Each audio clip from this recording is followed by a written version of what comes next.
Solti, his ethos was that it was the duty of every musician or every artist to hand on to the next generation what they had learnt from the previous generation.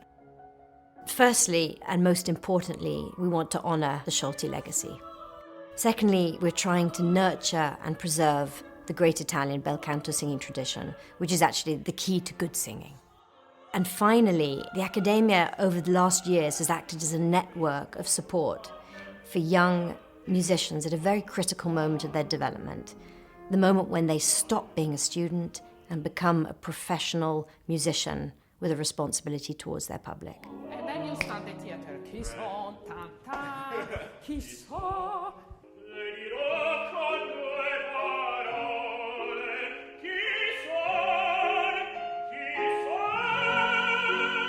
The bel canto is a marvellous discipline for the voice, and also there's an enormous repertoire in the operatic world. So they get a double whammy with that one. This academy is very serious, and they choose a dozen singers every year who have some possibility of making a career. It's very important that they come in contact with famous singers of the past who have something to tell them, to offer them. They're really in a very strong position here.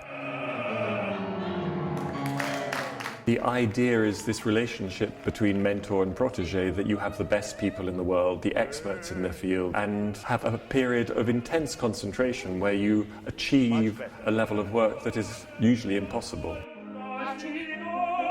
Every year you see something change, and one of the most gratifying things that I find is the singers who come back or message us to say, it's not just the Italian that's helped, it's the fact that I can apply this to my Russian, to my German, to my French. I just sing much, much better now.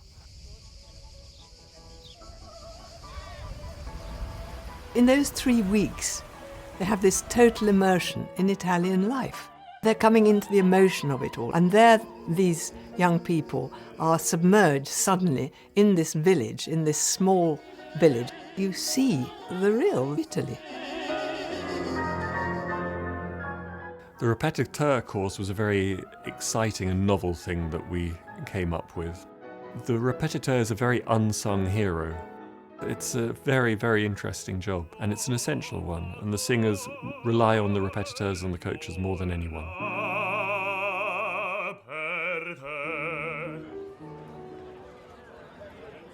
I hope Sir Georg would be very excited with seeing that there is an institution in his name that is after the most exceptional level and is giving exceptional help from the best people in the world. This really works, and it's really serious, and they've had great successes in the past finding lovely young singers, and hopefully it will go on. Solti, he'd be thrilled. He loved working with young musicians. He loved working with young people. So to go to Italy, that was a revival of that. And so this he would see absolutely as his whole ethos, his whole idea.